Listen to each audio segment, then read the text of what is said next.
Ladies and gentlemen, the next First Family of the United States of America.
Hello, Chicago.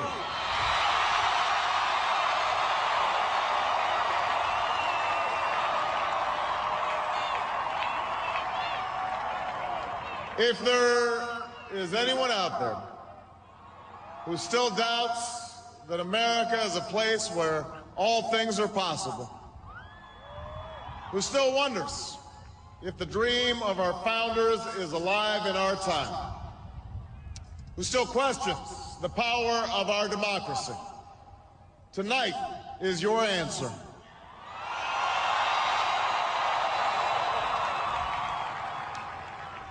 It's the answer told by lines that stretched around schools and churches in numbers this nation has never seen, by people who waited 3 hours and 4 hours, many for the first time in their lives, because they believed that this time must be different, that their voices could be that difference.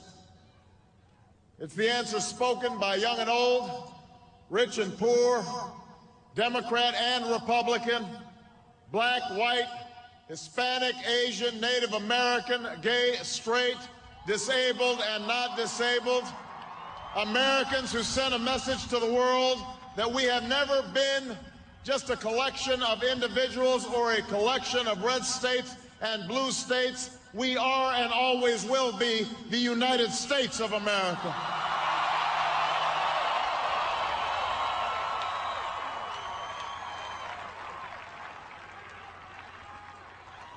It's the answer that led those who've been told for so long by so many to be cynical and fearful and doubtful about what we can achieve, to put their hands on the arc of history and bend it once more toward the hope of a better day.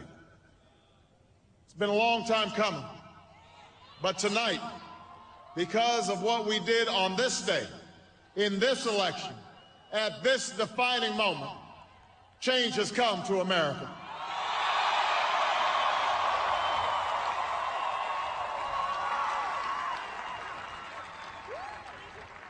A little bit earlier this evening, I received an extraordinarily gracious call from Senator McCain.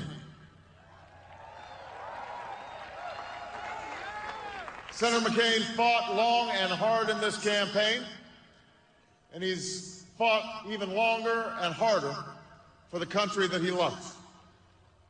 He has endured sacrifices for America that most of us cannot begin to imagine. We are better off for the service rendered by this brave and selfless leader. I congratulate him. I congratulate Governor Palin for all that they've achieved, and I look forward to working with them to renew this nation's promise in the months ahead.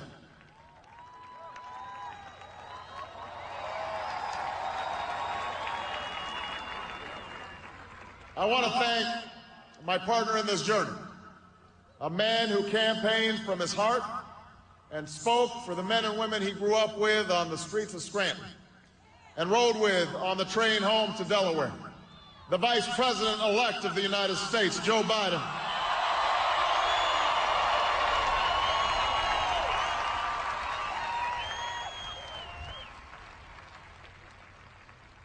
And I would not be standing here tonight without the unyielding support of my best friend for the last 16 years, the rock of our family, the love of my life, the nation's next First Lady, Michelle Obama.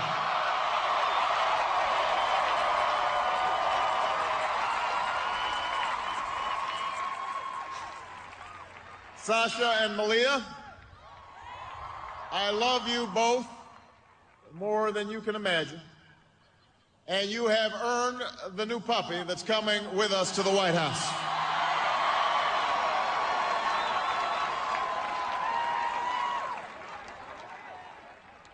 And while she's no longer with us, I know my grandmother's watching, along with the family that made me who I am. I miss them tonight. I know that my debt to them is beyond measure.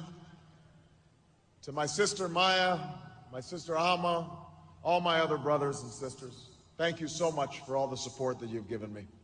I'm grateful to them.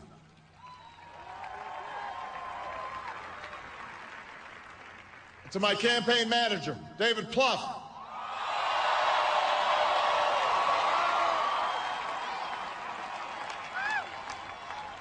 the unsung hero of this campaign, who built the best political campaign, I think, in the history of the United States of America. To my chief strategist, David Axelrod, who's been a partner with me every step of the way. To the best campaign team ever assembled in the history of politics, you made this happen, and I am forever grateful for what you've sacrificed to get it done. But above all, I will never forget who this victory truly belongs to. It belongs to you. It belongs to you. I was never the likeliest candidate for this office. We didn't start with much money or many endorsements. Our campaign was not hatched in the halls of Washington. It began in the backyards of Des Moines, in the living rooms of Concord, in the front porches of Charleston. It was built by working men and women who dug into what little savings they had to give $5 and $10 and $20 to the cause. It grew strength from the young people who rejected the myth of their generation's apathy, who left their homes and their families for jobs that offered little pay and less sleep. It drew strength from the not-so-young people who braved the bitter cold and scorching heat to knock on doors of perfect strangers, and from the millions of Americans who volunteered and organized and proved that more than 2 centuries later, a government of the people, by the people, and for the people has not perished from the earth. This is your victory.